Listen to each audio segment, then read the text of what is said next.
Breaking news into First Take this morning. Busy show today. Miami Dolphins are reporting that Tua has fractured his ribs. He is out on Sunday. Jacoby Brissett will get the nod. Marcus Spears back with us. Miami plays the Raiders in Vegas on Sunday. Marcus, your reaction to this?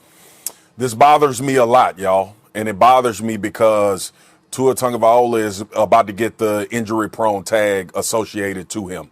And it's unfortunate. He dealt with the injuries, obviously, in Alabama. We knew the injury that he was coming off of with his hip coming out of college, and now you have a rib fracture. And look, let me say this, because people get it misconstrued when they think you're talking bad. Tua takes hits.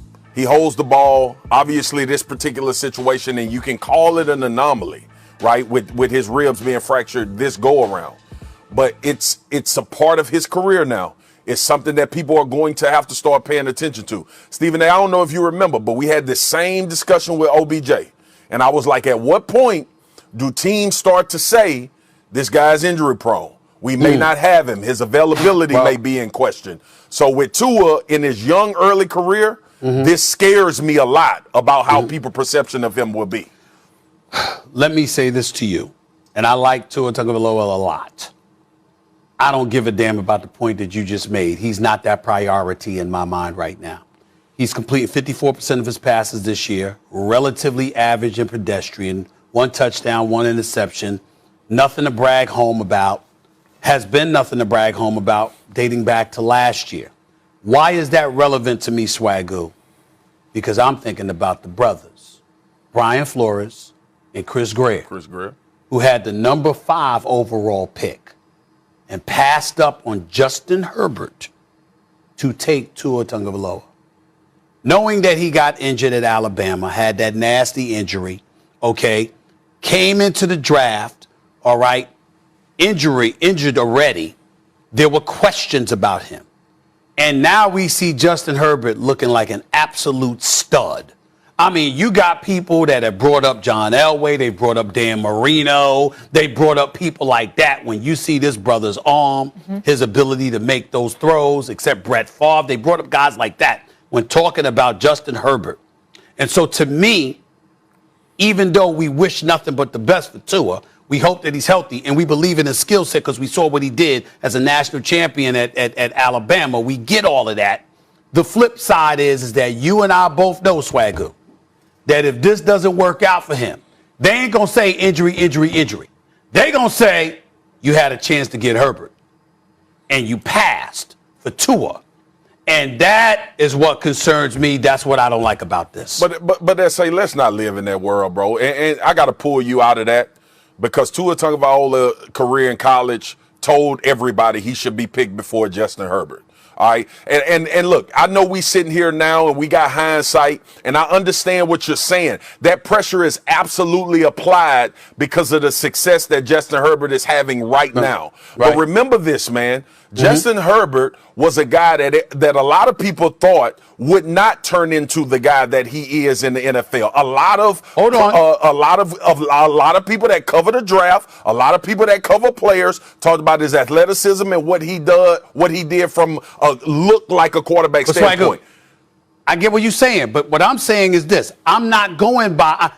You're talking about questions that Herbert had coming into the draft. I'm saying those same people. I'm talking about from the Mel Kipers and Todd McShays to all the outstanding NFL analysts we have here who have watched them play and what have you.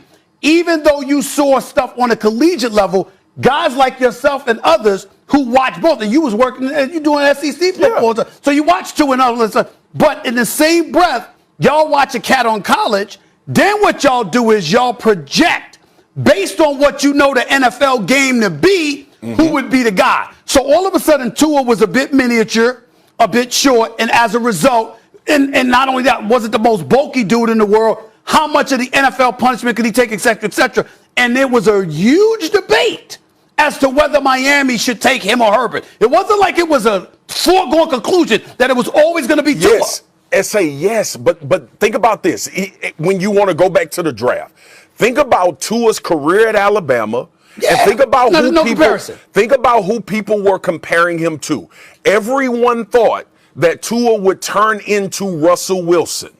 That is what people thought. Yes. And that projection was right because of his accuracy, because of his production, and the things that he did in college. Justin Herbert, we all thought Justin Herbert was a good player, but Justin Herbert was in a system that didn't allow him to show it to a show. And that is the conundrum of the draft. Like right now, they got people saying Mac Jones would be the first pick overall if we did the draft all over again.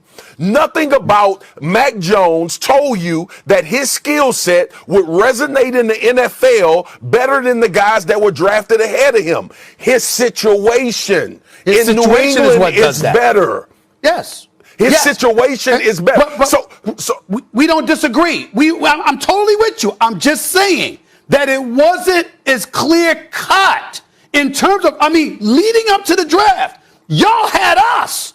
Football aficionados had the rest of us saying, well, damn, who they going to take? Because it became that storyline, Herbert or Tua. That's all I'm saying. It became that. Listen, for me, it was Tua. Because I saw this league and I understood what they were looking for. It was me too. I understood what they were looking for. But now, what we talking about today, the injury tag being associated with you, with the things that you just pointed out about his production, obviously is going to call into question if he can be a guy or the guy going forward. Got it. Listen, 5 starting quarterbacks already that we're dealing with. It's week 2. Carson Wentz is another one who's going to have to deal with the injury tag. But I want to get to Stephen A's quarterback. So the news of Big Ben's pec injury has many in Steeler Nation asking questions about the quarterback's future, but also the future of the team this season. Mason Rudolph, Dwayne Haskins are the team's backups if Roethlisberger can't play. Former MVP Cam Newton is still available after being released by the Patriots. Big Ben spoke today. Let's hear that fresh sound.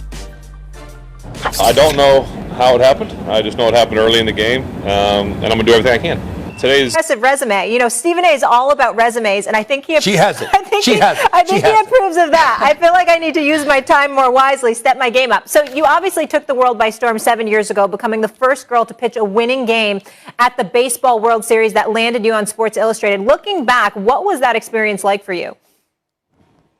That was kind of a dream come true for me and, all my teammates. We were, looking forward to it the entire summer. We just wanted to get there, and we thought it was going to be a long shot for us to get there. But once we, saw what we were capable of and, using our strengths for our advantage, it's worked in our favor, and it was just a dream come true. And now I have friends for a lifetime that I made at the Little League World Series. What was life like for you in the immediate aftermath of all of that success and acclaim? Life was kind of crazy. I think I missed the very first day of 8th grade, but coming back, I just wanted to, hang out with all my classmates and just get to school.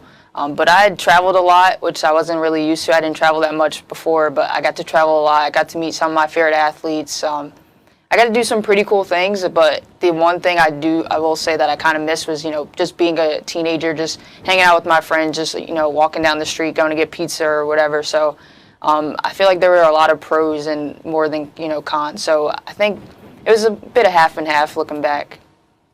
Monet, you're also a pioneer. I should have added this because over the summer, another girl followed in your footsteps, Ella Bruning. What was it like seeing her play at this year's Little League World Series as a catcher and getting hits? It was cool. I got to, watch some of her games in person, so that was really cool. And she's such a great young lady. She was super nice. She smiled all the time. She didn't talk too much, but I, just let her know that she obviously was a better hitter than I was when I was there because she had 2 hits and I only had 1. So, just giving her props, and she was phenomenal behind the plate as well. She blocked. I think she had the most blocks out of everyone in the tournament. So, it just shows how hard she works, and I hope, I wish her many success in the future. Monet, I gotta ask you. I'm not gonna hold it against you that you're not a Winston-Salem State University Ram. I won't go there. We pick our own destination. But Hampton is a lovely, lovely institution. What made you decide to go there, and how do you like it there? The decision I feel like was kind of easy for me. I was looking more into the school as the school for education and not for sports. Although all the girls on the softball team are amazing, the coaches at the time were amazing, so I bonded well with the team. But I would say the Scripps Howard program, just the journalism school, was what really caught my eye because that's what I want to do in the future. So I wanted to choose a school that would set me up for success and for my future. So choosing this school is pretty easy, especially with this program. So just having this program here, it's phenomenal, and it's made the choice so much easier for me. Monet, when you say journalism, are you talking, news? Are we talking sports? Exactly what kind of journalist are you looking to be? I want to do sports for sure. Growing up, that's all I knew was sports. So being a broadcaster, just talking about sports is something that I really want to do, and it's something that I'm passionate about. Okay, so I'm going to help get you some resume tape right now. I understand you are from Philadelphia and you're a big basketball fan. So Stephen A. just interviewed Doc Rivers. You are up on the Ben Simmons news. So if you were going to interview Ben Simmons right now or Doc Rivers, what would Monet Davis like to ask them?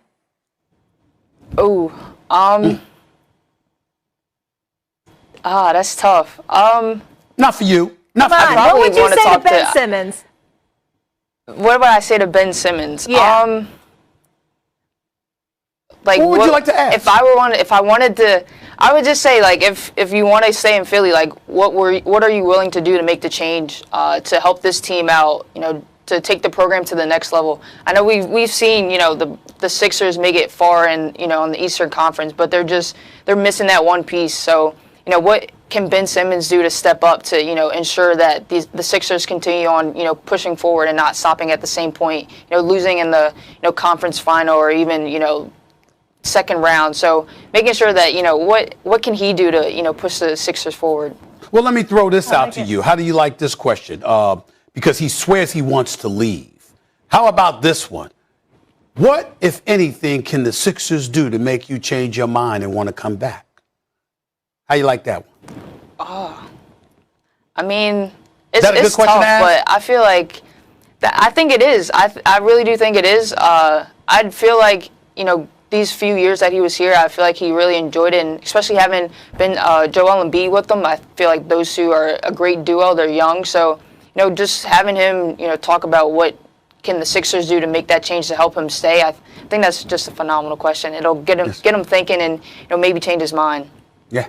I'm with it. I love the confidence. Monet, you're doing big things, especially at Hampton, and can't wait to see what you do beyond. Keep working hard. Keep making everybody proud. I'm looking forward to seeing you in this Thank you. business. Just don't come take my job just yet. She was already on I'm just ESPN saying, Kids just don't do Cast, that. so she's already been on the right. ESPN airwaves. All right, Monet, take care. Thank you so much. All the best. Thank you.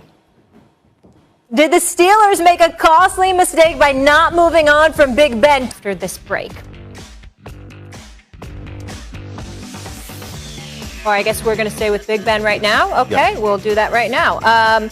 So it's not a secret. Stephen A. Steelers have struggled a lot on offense, a lot of question marks surrounding Big Ben, and if he can still lead a team to the promised land, all the ire can be directed at Ben. The offensive line has struggled to protect him. Here's some perspective on just how poorly the Steelers have done at protecting their future Hall of Fame quarterback. Big Ben was contacted while running or throwing 10 times on week 2 and 18 times through 2 games this season, his most times in that span. All right. Is the Steelers season over? Marcus Spears will be joining us. Well, he'll be there. Definitely looking forward to talking to Swaggo about that. Let me be very, very clear. If Ben Roethlisberger cannot go for an extended period of time, the Steelers season is over. I'm just going to put it out there right now. You haven't looked that damn good to begin with. Let's just call it what it is. The Steelers offense has been anemic, to be kind. We know that Mike Tomlin has been coaching this team for 14 years. We know he's never had a losing season, but there's a first time for everything. And it'll be a first time this year because I'll be damned if I believe in Mason Rudolph. I never have. As a matter of fact, I'm looking forward to seeing Dwayne Haskins before I think about Mason Rudolph. I just ain't sold. And if Dwayne Haskins can't beat out Mason Rudolph, maybe he needs to think about another line of work. Because as far as I'm concerned, Mason Rudolph ain't the answer. Not for the Pittsburgh Steelers. Not based on what I've seen him do in his tenure as their perpetual backup quarterback. In the end, here's the bottom line. When you look at this, the Pittsburgh Steelers, their offensive line is incredibly suspect. We understand that. We recognize that. Bunch of no names on there. I mean, Villanueva, for crying out loud, is now Baltimore Ravens. It used to be sacrilegious to go from Pittsburgh to Baltimore. Now it seems just ordinary. I don't understand it. But that's neither here nor there. And, of course, Pouncey and those boys retired. In the end, they got a bunch of no names on their offensive line. Don't seem to know how to run block. Don't seem to know how to pass block. Seems to be a problem. We saw Big Ben Roethlisberger get sacked twice, hit 10 times. It's a problem. and I'm looking at the weapons that they have. And sorry, Chase Claypool and Juju Smith-Schuster and James Washington and Deontay Johnson and Eric Ebron. These are not slouches. These are bona fide targets that you could utilize if you pass protect and gave the quarterback an opportunity to breathe before throwing the damn football. They could do some things. So the fact that you haven't been able to do that in the first 2 games, albeit against Buffalo and Las Vegas Raiders respectively, the bottom line is that doesn't spell well for you. And then now we've got Big Ben Roethlisberger. And so I look at it from the standpoint that if you don't have him available to go out there for you and ball, I don't see how you overcome this time around. Not with Cleveland and Baltimore looking the way they look. Not with Buffalo on the come up, despite the fact that you beat them in week 1. Not with New England relevant. Not with the Raiders relevant. Not with the Chiefs there and Tennessee. I just don't see it. As far as I'm concerned, if the Pittsburgh Steelers don't have Ben Roethlisberger, they've got no chance. This season's over. Molly Q, you feel it? Do you feel it coming out of him? You feel it? You feel that emotion and that energy? I'm glad I'm not in New York right now because it is, I know it's thick in that studio right now. See, all the days that I've had to sit on here and hear about the Cowboys and their downfall, I kind of want to relish in this moment right now, but I'm not going to do it because I don't think their season is over. And I think here's something I'm about to say that might sound a little bit crazy to people, all right? I don't think Ben is done, but Ben is not supported like we've seen older quarterbacks be supported at this juncture in their career. The team is not set up in order for him to have success. Getting the ball out of your hands quick, like Mike Tomlin mentioned, that's not going to work for the Pittsburgh Steelers because teams are pressing up on all of their receivers. Everybody is playing close to the line of scrimmage because you have a quarterback that can't move. And Stephen A., you said something that I think everybody needs to pay attention to. If Mason Rudolph is the backup right now, they need to see what Dwayne Haskins can do. Because what Big Ben's problem is, without the offensive line and watching these past 2 weeks, Ben can't move. Ben can still throw. He can still put the ball where it needs to be put, but he cannot move. And when you're behind an offensive line and you have a quarterback that's immobile, that's a level of destruction in this league based on what defenses do now that is not set up for you to have success. Look, I'm not saying Dwayne Haskins is great, the greatest thing since sliced bread, but I know he can move. He can avoid some contact. Mason Rudolph can as well. The Pittsburgh Steelers, I'm going to take y'all back a couple years ago. Y'all remember when Big Ben was hurt and Stephen A. was on here pumping his chest talking about Mike Tomlin, Nate, Doug Hodges, and Mason Rudolph. And here is the thing I want people to understand, Stephen A., because I absolutely understand where you're coming from with your sentiments about the Pittsburgh Steelers. They need a quarterback back there that can move, boss. And that will help this football team. The thing that I'm more concerned about is TJ Watt. That's what I'm more concerned about because coming into this season, they were hanging their hat on defense anyway. Yeah. But Mike Tomlin is still on that sideline. That team understands how to win, and that's why we can never count the Pittsburgh Steelers out. They still have playmakers, like you mentioned, offensively. I'm sorry to say, but this situation is not conducive for Ben Roethlisberger to be their starting quarterback. It's more conducive for one of those guys backing them up that can get themselves out of harm's way. Well, the reason I disagree with you is because you're talking about system when I'm saying the system would be irrelevant if you had an offensive line that could protect the quarterback. You really are deficient. You're so deficient at the offensive line position that the bottom line is you can't protect the quarterback, and that's compromising everything. Now, if you had a decent offensive line and we saw this offense looking this way, I would completely agree with you. I'm saying simply, Swagger, we don't know because you can't pass protect. And that's a problem. You can't run block. We know what Najee Harris can do. It ain't complicated to run the damn football. You either got it or you don't. And clearly Najee Harris coming out of Alabama definitely had it. So we know what he can bring to the table. The fact of the matter is the first 2 games of this season, you've had him running into a wall. Nobody is blocking for him. So that's problematic in and of itself. Do they need a more mobile quarterback? Sure. But that's only because that quarterback won't get hit as much because they'll be running for their life and they'll be a bit more evasive than Ben Roethlisberger instead of being a stationary target. And as a result, they won't absorb as much punishment. But it still doesn't change the reality. But we also, what I'm trying to explain to you is we also got to put some of this on the fact that Ben is not mobile, which limits them from what they possibly can do offensively, right? Okay. Look, everybody is under the understanding that the offensive line is bad. But you know where else the offensive line is bad too? In Chicago. And what are we screaming for? Put Justin Fields in so you can create an offense, you can have a philosophy, and potentially have a scheme to get your quarterback out of harm's way. You can do that pre-snap. You can do that with motion. You can do that with shifts. But you're trying to ask a 39-year-old quarterback that's never done it in his career to change his stripes under Matt Canada, their new offensive coordinator. Look, Ben is a statue, bro. This offensive line is bad. In order to try to compensate for that in the NFL, you create schemes that moves your quarterback.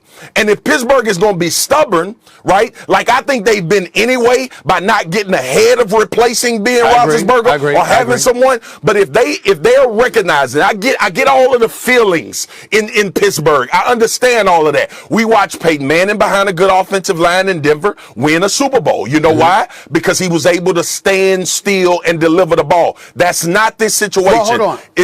Go ahead. Hold on for a second up. We can't really condemn them in this respect.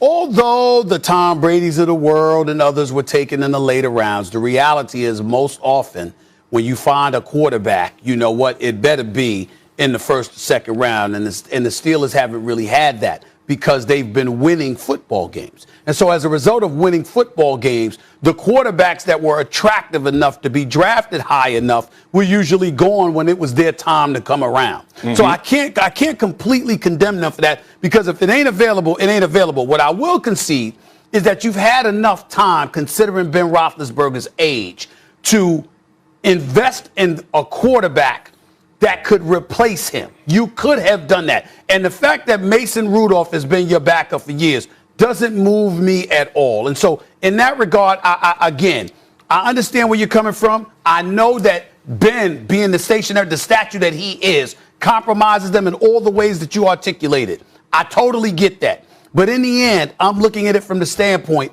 that if Ben Roethlisberger cannot throw the football for you, cannot get out there on the field, and your response is Mason Rudolph, even though you picked up Dwayne Haskins, you essentially have 2 third stringers. That's what you have. And if that's what you got no shot. Now, we could bring up T.J. Watt. We could bring up Devin Bush. We could bring up Highsmith because him and T.J. Watt both had groin injuries. I don't understand that, but that is what it is.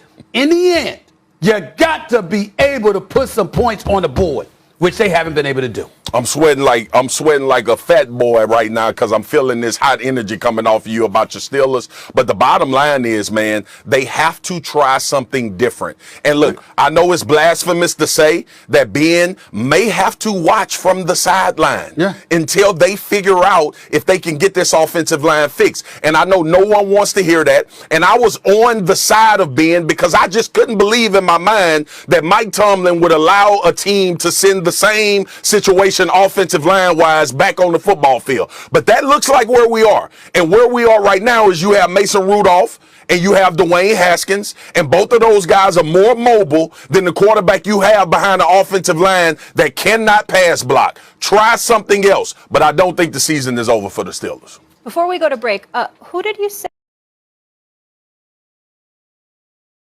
yesterday that has more upside than the Steelers? I just want to make sure Mark is. I said the Cowboys, but you know what this proves, right? Y'all know what this proves, right? What? What it proves is that I'm real about my Steelers. I understand the dilemma that they're facing. Mm-hmm. See, I'm not delusional. I'm not nauseated. You understand? I'm not disgusting. I'm not the kind of things that I describe as the typical Cowboy fan. As a Steeler fan, I'm more realistic, and I will embrace the reality of their dormant situation at this particular moment in time.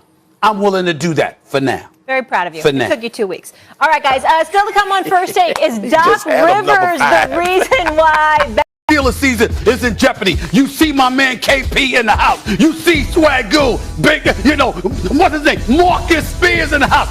2 big boys up against your boy. Somehow, some way, despite their girth, their mass, their weight, I feel I can hold my own with these brothers. No disrespect. It's just the truth. First Takes in the house. Let's go. I'm tapped in. I'm tapped in. Focus, you know this. I'm tapped in. tapped in, I'm tapped in, I'm tapped in. Leave it all on the floor, I came to win.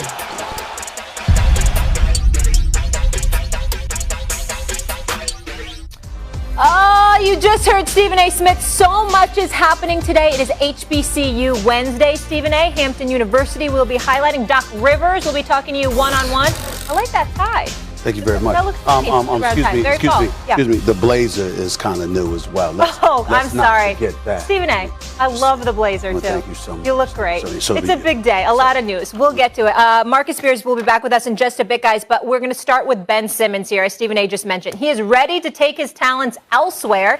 He will not report to the opening of training camp next week and intends to never play another game for the franchise. Sources told our Adrian Wojnarowski Simmons hasn't spoken to the team since a late August meeting when he communicated this message to the Sixers officials. Simmons still has 4 years and over $146 million left on the max extension. He signed with Philadelphia in July of 2019. If he does not report, the Sixers could suspend him for failing to render services once preseason games begin, which could cost Simmons over $220,000 for each game missed. That is real money. Big Perk with us, as you just saw. Stephen A., talk to me, though. What are you hearing? Well, first of all, Big Perk, I'm glad you're on the show with me this morning. You know, you talk around the league. You know I do, and I was on the phone all last night talking to various members of the Philadelphia 76ers organization, as well as folks on Ben Simmons' side as well, and that doesn't just include Rich Paul. Here's the bottom line.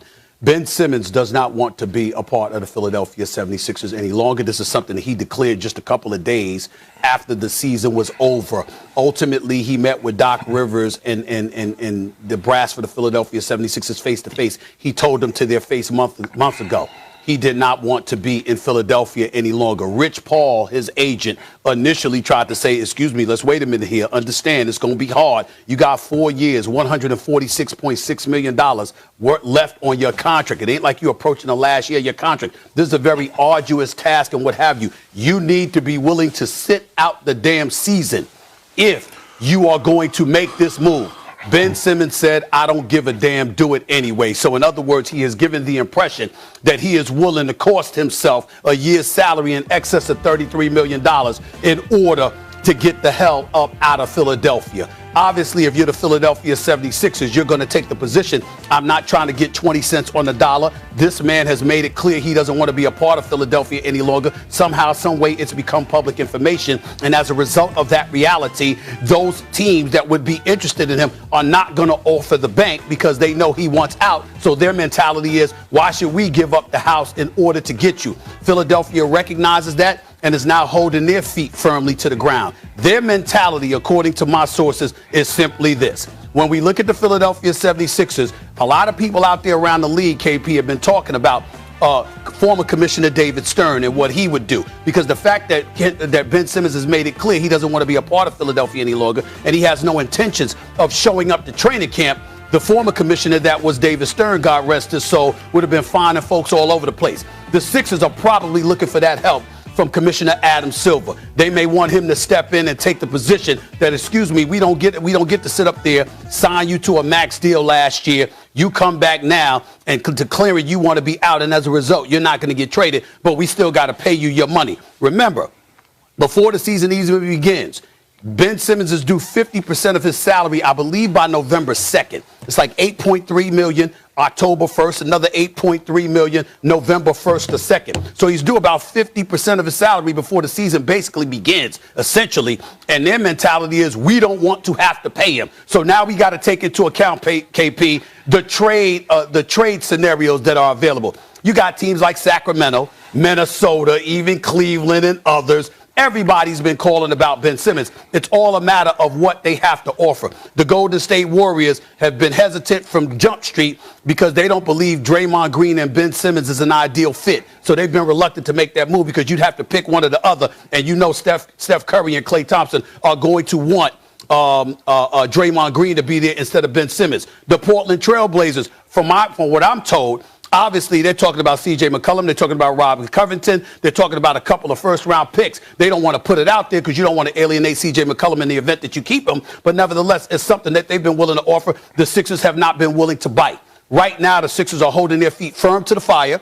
because they don't want to give in and cave in and set a bad precedent by moving somebody who makes a demand to be moved when he still has 4 years left on his contract. That is the situation going on with the Philadelphia 76ers right now. And the bottom line is everything is just chaotic because Ben Simmons apparently is willing to sit out the season before he shows up to the Philadelphia 76ers. We both know KP could always change his mind. That could be just smoke, blowing smoke. But according to what I'm hearing, his position has been made clear months ago, and he's been incredibly consistent with the Sixers. He hasn't folded, bought a new $22 million mansion in Calabasas, okay? The Sixers were talking about wanting to meet up with him. He said, hell, they could fly out here if they want to, but I'm not flying to see them. That's his mentality right now. It seems like it's going to get a lot uglier before it gets better. KP, the floor is yours. I mean, everything that you said was spot on, Stephen A. And you know what? Over the past couple years, 5 or 6 years, I knew we were going to get to a point like this where we're dealing with two stubborn parties, all right? We're talking about Ben Simmons and Rich Paul along with a stubborn organization in the Philadelphia 76ers. And I'm not throwing shots at nobody. I'm saying that, like you was talking about, both of these parties are not willing to bend. And right now, the 76ers are saying, you know what? We don't have to trade you. And they don't. They don't have to trade Ben Simmons. And I feel like this is going to get ugly for the simple fact that, like you said, I feel like it's going to come a point where Adam Silver is going to have to step in. And let me tell you how the system works for us when you get fined in the NBA, okay? And I know, you know, he gets a certain amount of money, like you said. I don't know if it's October 1st, November 1st, but he gets a certain percentage of his money up 50%. front. But 50%. I know he still...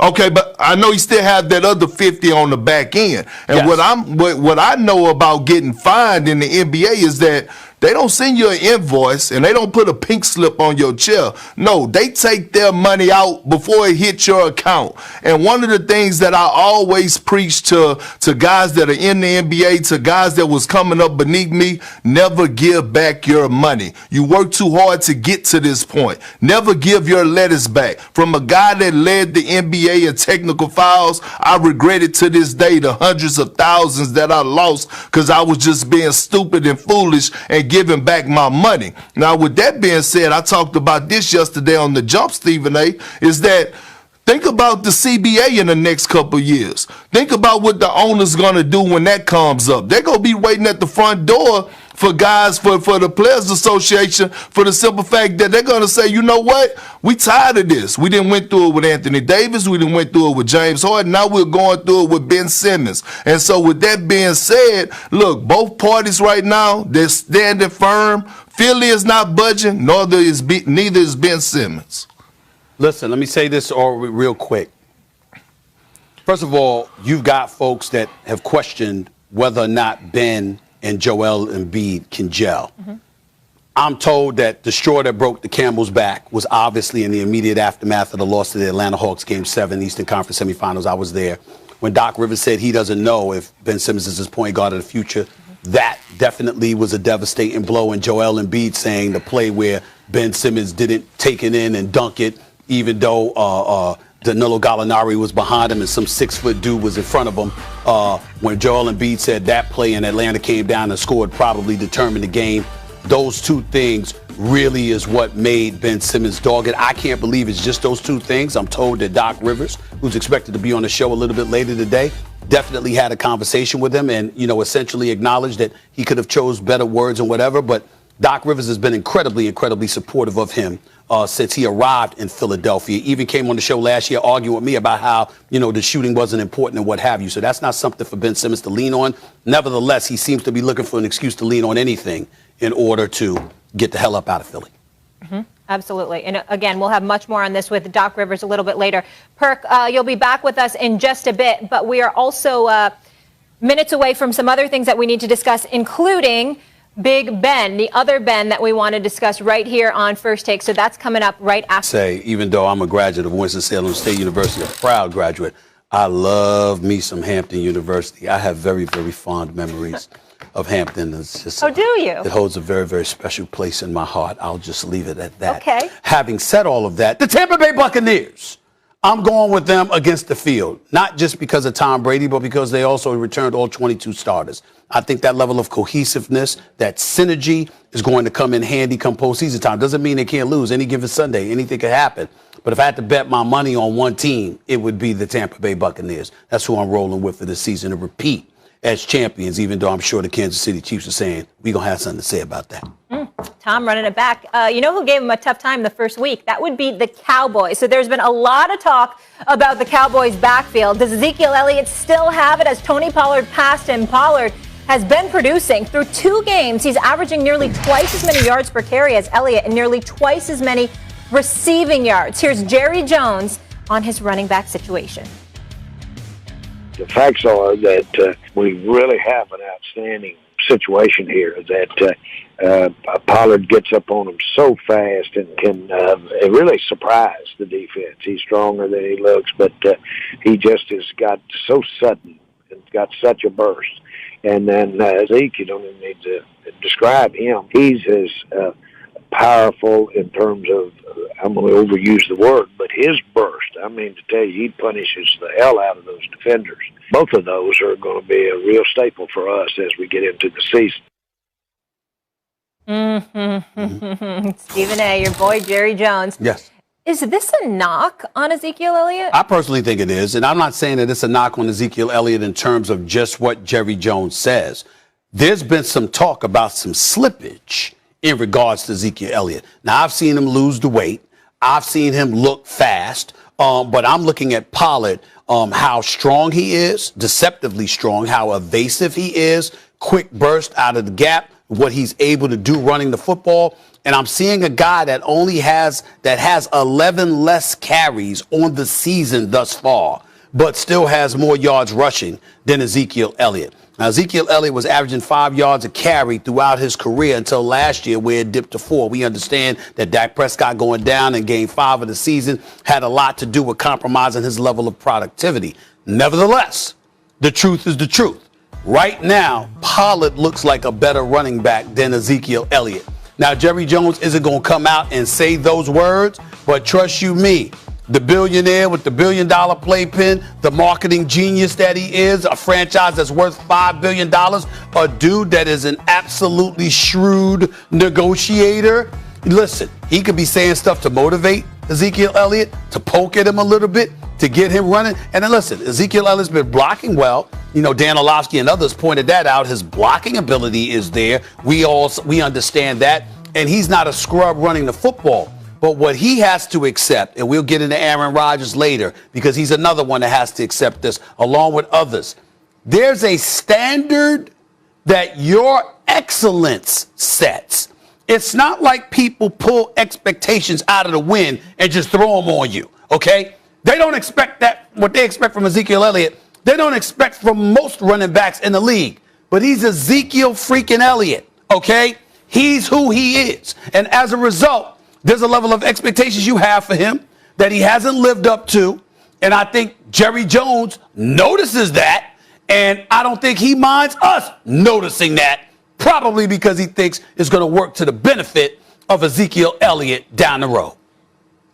No, it's not a knock on Zeke. It's a promotion based on what he's seen Tony Pollard do. Zeke Elliott is still going to be a vitally important part of what they are going to do from an offensive standpoint. This dude rushed for 979 last year, and I know we highlight the fumbles, but behind an offensive line where he had no idea in hell who would be blocking in front of him. I still see bursts. I still see strength. It's different running styles. See, this is the new hotness. Tony Pollard is the new hotness right now, and Tony Pollard is a really good running back. He's been doing this for a long time.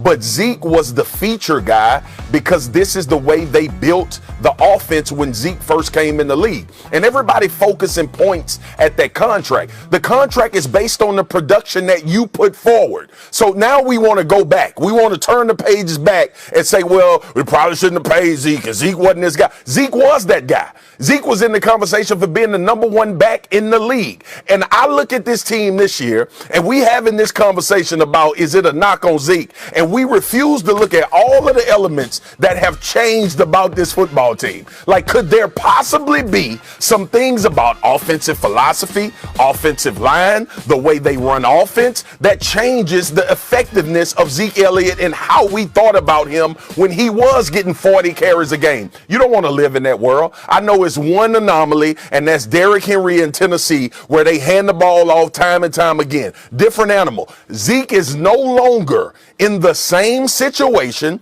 He's no longer going to have the usage that he had early in his career, and he's no longer playing in the same offense. Zeke Elliott will go over 1,000 yards this year, and everybody will look at it and say, well, he should have ran for 1,500 or he should have ran for 1,600, because we thinking about a few years ago when this was an absolutely different football team. You had Dak Prescott, who you didn't know would turn into what he is right now. We knew he was good and trending in this direction. This is a totally different situation to say it's a knock on Zeke Elliott. Well, first of all, it is. You can deny it all you want to, but it is. That's number one. And number two, to show you my level of objectivity, Marcus Spears, I have to give myself credit where credit is due. Did you know that it is in my best interest for Ezekiel Elliott to run for 1,000 yards this year? Because this is my first year ever playing fantasy football, and he's the running back that I picked. Do you see that level of objectivity that I have? I had the 5th overall pick, so I had to grab him, and I grabbed Ezekiel Elliott because my first 4 running backs that I wanted were all gone. So it just shows you I'm not completely off the cliff when it comes to the Dallas Cowboys. It doesn't cloud my objectivity. And I'm still here to tell you, despite what you just said, based on what I've seen in the first 2 games, with him averaging, about 53.5 yards a game, I don't see him rushing for 1,000 yards this season. He did it last season, and I think, you know why I don't see him running for 1,000 yards? Because if the first 2 games are any indication, Marcus, I see them giving some of his carries to Pollard. And by the way, let me ask you a very generic, logical question per se. Have we seen Pollard do anything that says he should have less carries? No. Exactly. No. So he's only going to get more if he keeps playing this way. So if that's the reality, that's going to compromise Ezekiel Elliott. Stephen A., can we not look at football through the lens of they do different things? Can we not focus on the fact that both of these backs are different, and that's why you have a 2-back system? Tony Pollard will be used a lot on the edges. He'll be used in the passing game. But Zeke's carries are going down anyway. Yeah. They've been going down yearly because you have a top 10 quarterback with elite weapons on the outside. Which is why that, combined with Pollard, is going to compromise his level of production. But how is that a knock on Zeke Elliott? And in them circumstances, all of them have changed. Because you paid the man $90 million and your expectation. That's where we were going to go. And your expectation may be, excuse me, we shouldn't have to rely on Pollard as much as we do. I'm just saying. I don't feel that way, but that's how they might feel. You never know. You know how Jerry is. I told you in my first soliloquy, one of your favorite words, that Zeke Elliott got paid because it was designed for him to be the top back in the league and rush for a lot of yards. It is no longer that way. I got you. I agree with that. We'll see what happens on Monday Night Football. Eagles at Cowboys. Jalen and Dak. Let's go. Can't wait for that, guys. The news from yesterday that has everyone talking. Ben says he's officially done with Philly. We'll get Doc Rivers' thoughts next. He'll be joining the show live. And that bad man back to his old self against the... I love my man Rick. First of all, he's doing a great job on NBA on NBA radio and Sirius XM. They all do a great job, but especially my brother Rick Mahorn. He and I go back a very, very long ways. When I was coming up in the business as a high school sports writer, he basically took me, in his arms and like, this is what you need to do in order to succeed in this business, because as athletes, this is what we expect. And sort of helped teach one of the people that helped teach me the tricks of the trade to some degree. I love him like a brother. That's my man right there. So I love it. It's really good to see him, even though he had to throw in there about my Knicks. I mean, that's what he does. When did he say always nudging at me. They're going to win? I didn't hear, he said I mean, what am I going to do to them? All I'm going to do to them is say, I ain't like I'm going to do something to Rick Mahorn. 2 HBCU alums, 2 winners. I love it. Let's get to another winner. Aaron Rodgers and the Packers got back on track this week with the victory over the Lions on Monday Night Football. Rodgers played a nearly flawless game, throwing for 255 yards and 4 touchdowns on 22 of 27 passing. One thing Rodgers wasn't happy with was all the talk surrounding him after the Week 1 loss. Take a listen to him on the Pat McAfee Show. It's absolute horse to give a platform to people who have no idea what they're talking about as far as my mental state and, my focus, my work habits. People that have not been around me, they're not in my life, I don't have communication with them, or not in the locker room. I mean, that's just it's chicken. It's so ridiculous that people get a platform to do this. Big Swagoo is back. I don't know. I kind of like this, Aaron, just like I like the new Tom Brady. This is kind of a new Aaron Rodgers to me. Stephen A., your thoughts on those comments? Well, I like it too, but that doesn't negate the fact that I think he's tripping a little bit. Okay. And before I go into all of that swagoo, let me say this, especially to a former athlete like yourself. I joke around with the Cowboys because of their fans and all of that other stuff, but I'm very, very serious about my business and showing these marvelous athletes the respect that they deserve, particularly when it's earned. And Aaron Rodgers is a person that's earned that. And so I take his words very seriously and his attitude that he exuded very seriously, because I want folks to understand that athletes are justified. I had the pleasure of talking this past offseason. I'm not going to mention his name. He's a basketball player. He's a future Hall of Famer. He's a superstar in the NBA right now. But I'm not going to divulge who I spoke to because I don't know if he would want me to do that. I will tell you this. He made a very, very valid point where he highlighted there is a difference between talking about something you have seen on the court or field of play and talking about somebody's character. And so as a result, when we're talking about things sometimes, we have to be mindful of how it's embraced by that athlete. Okay, in terms of, all right, are we talking about his play? And put Swagoo up on the screen, please, because I want to see him when I'm talking to him. It's one thing when you're talking about what you did on the field or court of play. It's another thing to use that as an excuse to get into somebody's character. We all know how big of a fan I am of Aaron Rodgers. We all know that I lamented when people tried to bring his family business into the equation, when they talked about his brother saying something about him. Or it's none of our damn business. We don't know what the hell's going on, and we should mind our damn business. And there's lines that we have no business crossing ever, period. Having said that, that was not the case last week when Aaron Rodgers played bad against the New Orleans Saints. What we were saying was, damn, that ain't what we've seen over the last decade. You jumping up in the air, you're off balance, you're throwing it 3 feet behind a receiver, not one but 2 interceptions. We're talking about a guy that spent the vast majority of his career not even throwing double-digit interceptions in an entire season, and he threw 2 in a game. It's an aberration. And so pointing that out and feeding off of what we witnessed in the offseason, there's nothing wrong with folks saying, damn, you look bad. You didn't look focused. You didn't look like yourself. That is not attacking it. It's questioning what was going on with you that week because we've never seen it before. There is a difference, Aaron Rodgers, respectfully, because I got nothing but love for you. Respectfully, there is a difference. Stephen A., that's the exact point, man. Like, we say things and, everybody know me. I say things and it's really what I see. I'm not insinuating anything. It's what I see. The reality of the first week of the football season is Aaron Rodgers played bad, and there was a correlation between what happened this offseason and his first game, and his demeanor on the sideline was not good. All right, I don't know how Aaron Rodgers operates in his everyday life. I don't know how he operates. I don't know where he is mentally. That, to your point, that's none of my business, and I really don't care about it, to be honest with you. I cover football. I cover athletes in football. You cover football and all other sports. And there is absolutely a way to do it. The bottom line is this. This is what I feel from Aaron Rodgers.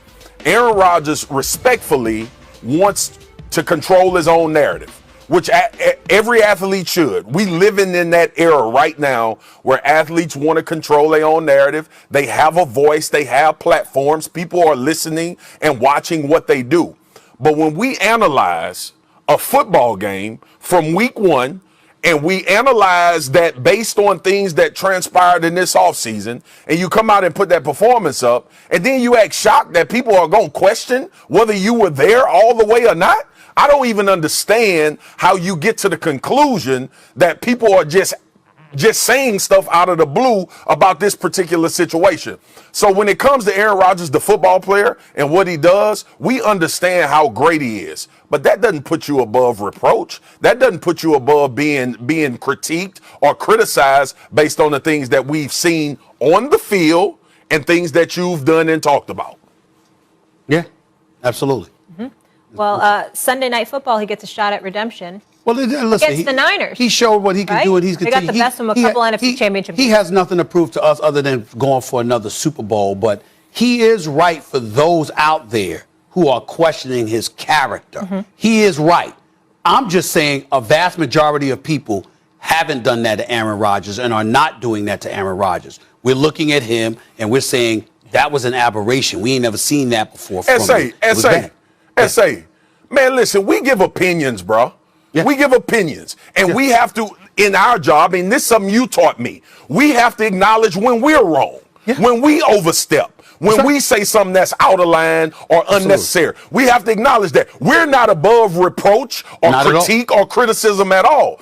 But when we watch a football game or we watch a basketball game, like I just saw you and my brother Big Perk talk about Ben Simmons and his situation, we're giving an opinion based on our experience and the things we know. We ain't just sitting up here trying to go hard on Aaron Rodgers or Ben Simmons. Yeah. But I do want to highlight the point about the personal life, because that is always off limits, and that's never okay. That's not our job. That's not what we're doing here. I would like to give people some advice. You do have to tell people to kiss your ass. You really do. It is necessary sometimes. Instead of always being nice about it. I have no problem doing that whatsoever. In social media, I use the word cool. No, I say what I said. Typing that a lot. I say what I said on social media. I use the 3 words, not the 1. Okay. And I don't mind it. It's very cathartic. Y'all should try it sometime. Seriously. All right. Seriously. We'll just all marinate on that for a moment. Thank you for that, Stephen A. Stephen A. Steelers in a whole world of trouble. We'll ask if he thinks Pittsburgh needs to turn their attention to signing Cam. Plus, former Little League World Series hero, current Hampton softball superstar, Monet Davis joining the show next. She's a Sixers fan, has some of her own thoughts on the Ben Simmons situation. And speaking of Hampton, as we spotlight the Pirates, we'll also share with you the school's... A lot of this kind of stuff, but when John Meacham calls, he's one of the great political writers of our time. He wrote Joe Biden's acceptance speech. I thought it was such a strange pairing where you have him and me doing, something on a podcast together. It's really cool. We're covering great things that people have said in sports, from Muhammad Ali to Hank Aaron, Tim Tebow's The Promise speech. He told me to tell you hi because I think you have to do the Gator Walk or something he was saying. I'm not sure what he was. No, I'm not sure what he was saying about that, but he did tell me to mention that to you. I got you. And then the first one is 9/11. We cover that. And the role sports played in that, if you remember Jack Buck's great speech. So for me, it's been an educational experience. It's been really cool. How often will you do it? Is this something that you'll do weekly? Is this something that you'll do a few times? How often are you going to do this? No, we're canning them. So we've already, I'm done. Okay, gotcha. We taped them all. We did all the interviews. The segment with Dusty Baker talking about the way they played back when they played with Hank Aaron, I got to tell you, was unbelievable. I kind of wish sports was a little like that in some ways, where you go on the road and everybody has dinner together, and it's some neat stuff. I learned a lot of stuff by doing this. I got you. Coach, I'd be remiss in neglecting one of the biggest reasons that you're on right now. I've got to talk to you about this. It's been all over the news. Ben Simmons, a star for your team, says that he wants out. He no longer wants to be a member of the Philadelphia 76ers. I was told last night he wants to play for anyone but the Philadelphia 76ers. Your response to that, sir? Yeah, we hear it all, Stephen A., and that's fine, but we're not going to give up on that. You know how I feel about Ben. Me and you have had many arguments over Ben Simmons. I've always defended him. I just love how he plays. I love a lot of the things that he does for our team. Unfortunately, we focus so much on his offense, and we don't focus on a lot of the other things he does. Ben's been under a lot of pressure in Philadelphia. We know that. Having said that, We were one game away from the Eastern Finals. Last year, no one picked us. No one picked us to be where we were at. And so I look at last year as the first step, not the last step. But we have to go through all this to get them back. There's no doubt about that. Coach, did he tell you guys, meet with you guys face to face and tell y'all he wanted out? I spoke to somebody yesterday. They said that's exactly what he did. Yeah, I mean, it was a good conversation. And he gave us reasons, which we obviously didn't agree with. But, Stephen, I think in sports, and you've been around it a lot, there's been so many times that this has happened that hasn't been reported, and the guy comes back. So, listen, we're going to go through it. We're going to always do what's best for the team. But I can tell you up front, we would love to get Ben back. And if we can, we're going to try to do that. Ben has a long contract. So it's in our hands, and we want him back. There was a level of frustration I know for a fact that he was feeling long before Doc Rivers ever arrived in Philadelphia. When he was playing here under Brett Brown, he just didn't like a lot of things that were going on. Obviously, you came there and there was a hope for change. But in the aftermath of the loss to the Atlanta Hawks in Game 7, you were on the record saying at that particular moment in time that you didn't know whether or not he was the point guard of the future for a championship franchise. Joel Embiid was on the record, questioning the play where he passed up the dunk and gave the ball, to Thibault, that played a big role. I want to correct that. Please do. Yeah, I want to correct that because I would love you guys to play what I said. Because, and I've told you this before, Stephen A., never said what was reported. The question was asked about Ben. It was the first question after we just lost the Game 7. My answer was, I'm not answering any of that stuff right now, guys. I don't even know how to answer that. That had nothing to do was about Ben. I was basically saying I'm not answering that crap, those questions. And so what disappointed me, and I don't do this media thing very often. You never see me do that. Right. It was being portrayed that I was out there saying I don't think we can win with Ben, and I do. I told Ben that the next day. What really disappointed me was the next day I went on and said, guys, y'all knew exactly what I was talking about. And no one heard it. They just kept running their narrative. So, I've been in sports a long time, and I'm not misrepresented very often, but in that case I was. But it is what it is. Ben knows. Rich knows, and I know.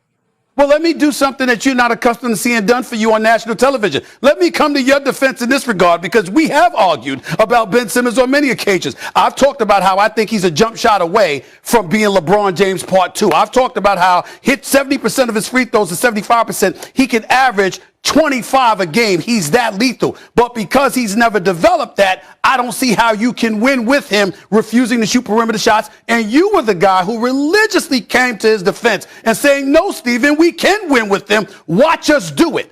I guess what I'm asking you is, I appreciate your explanation. I totally believe it. We've talked about it. But does Ben Simmons buy? Does he believe what you articulated? Does he accept that? That's a great question. He did last year. He bought into what we were trying to do. And you're right. I think I love how the second part of what you said was very true. It's about the free throws, and we absolutely have to improve them. Now, we don't even need them to be at 70. We hired a free throw coach, a shooting coach. We want to get them in the gym. We want to work them to get them better, because I believe that one thing frees him up, Stephen. And so that's why, when I go back and people talk about that Game 7, and I'm not sure what the actual stat is, but I want to say Trae Young was 5 for 24, right? Who did that? Ben Simmons did that. And so we forget a lot of the things that he does, but I don't, because I'm a coach and I know the value that he has for this team. Yes, we got to get him to be better at the free throw line, because if he does that, that frees up all kinds of other things for him. The one thing we did do last year was we gave him the ball. We put the ball in Ben Simmons' hands, and he led our team. He led it to the best team in the East in the regular season and one game away from the Eastern Finals. We can win a title with Ben. I just believe that.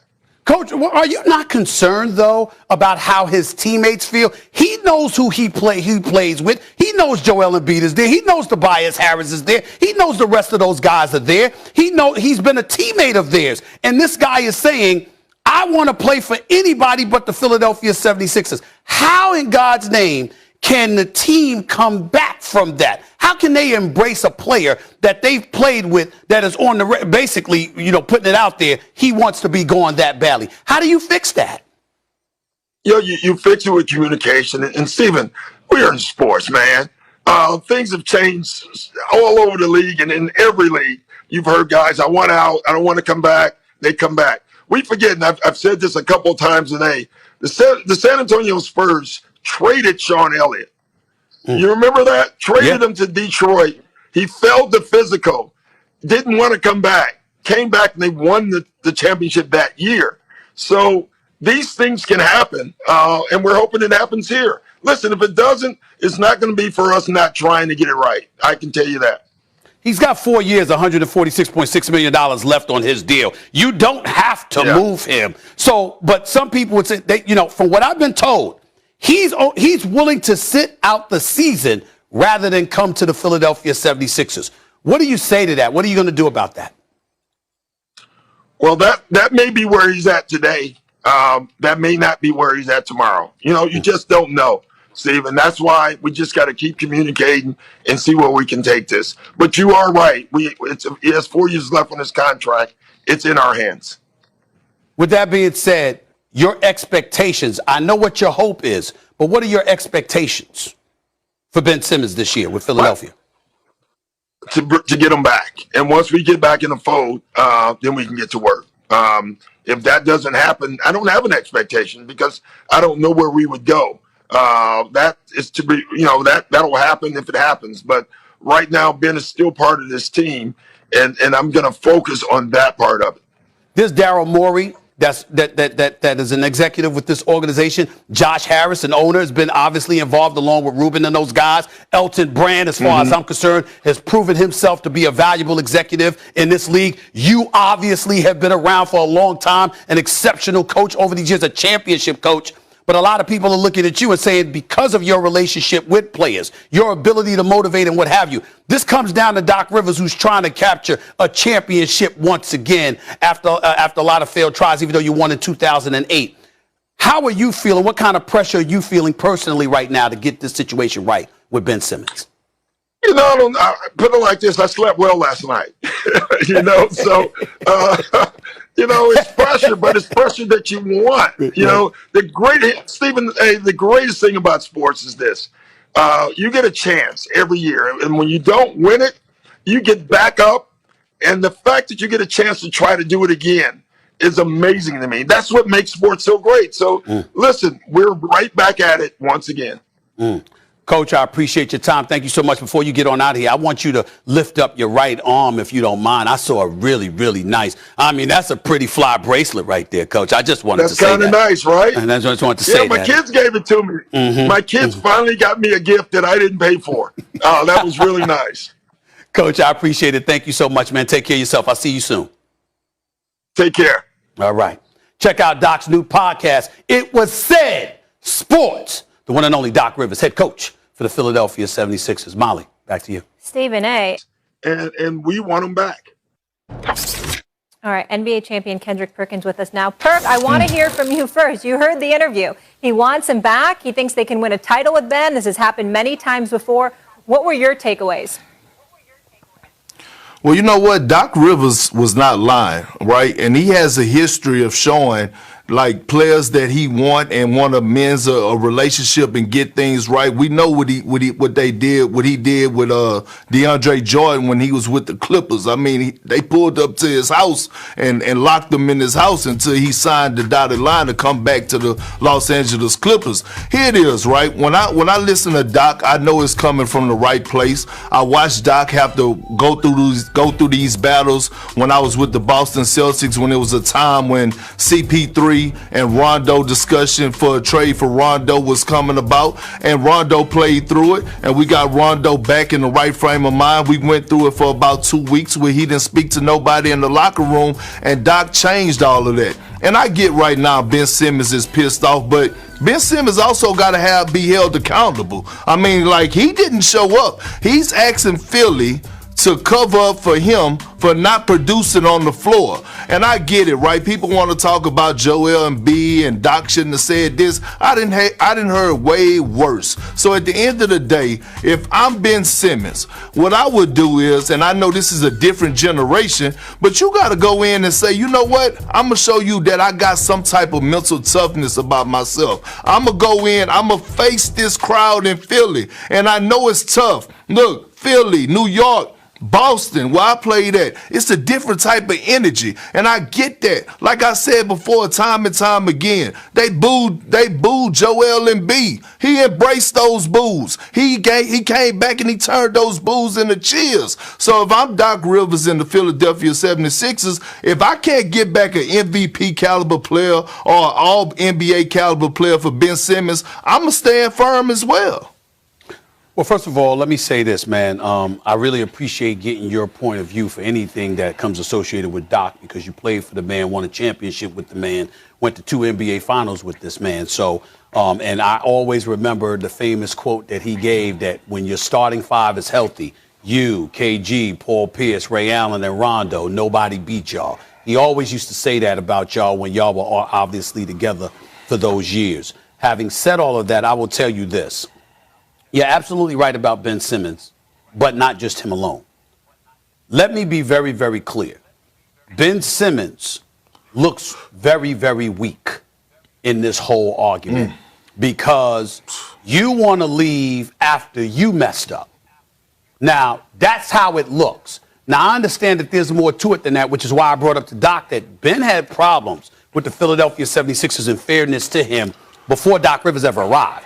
He had problems with things schematically in the Brett Brown era, and he questioned whether or not he should coexist with Joel Embiid. Remember, the Sixers in 2018 went on a 17-game winning streak. The last 7 games were without Joel Embiid, who was injured, and Ben Simmons still carried that load. Last year, without Joel Embiid, Ben Simmons rolls up into Utah and drops 42, 12, and 9 when all of this noise was being made about Rudy Gobert being the Defensive Player of the Year. We saw what Ben Simmons does in the defensive end. He was my vote for Defensive Player of the Year, okay? And so we got to be fair to him in that regard and highlighting those things, but also use it as impetus to point out what the real problem lies. The real problem lies with mental weakness and a heart issue right now. I'm just going to call it like it is. You cannot play offensively the way he played, particularly from the free throw line, and then point the finger at the Philadelphia 76ers. I'm not going to say the fans, because he's never had anything bad to say about the Philadelphia. He loves the Philadelphia 76ers fans. I can tell you this, they don't love him right now. And the reason that they don't love him is because this is a team, this is a city that had Dr. J, that had Billy Cunningham, that had Andrew Toney and Maurice Cheeks and Moses Malone, and then ultimately Allen Iverson and Charles Barkley before that. And if nothing else, those brothers had heart. And so for you to be a guy that doesn't produce the mission in the eyes of Philadelphia fans, my boy Charlie Mack and everybody else in between, diehard Philadelphia fans, Kevin Hart included, those guys, the mission with them is, wait a minute, if you messed up, then come back and make amends for that. Don't want to skip town, don't want to run out. And so that's a problem. Ben Simmons looks weak. Here's where the 76ers could potentially look weak, Kendrick. If the 76ers are looking for the league and Adam Silver to step in, well, wait a minute. You have the power to fine him. Mm-hmm. You have the power to suspend him.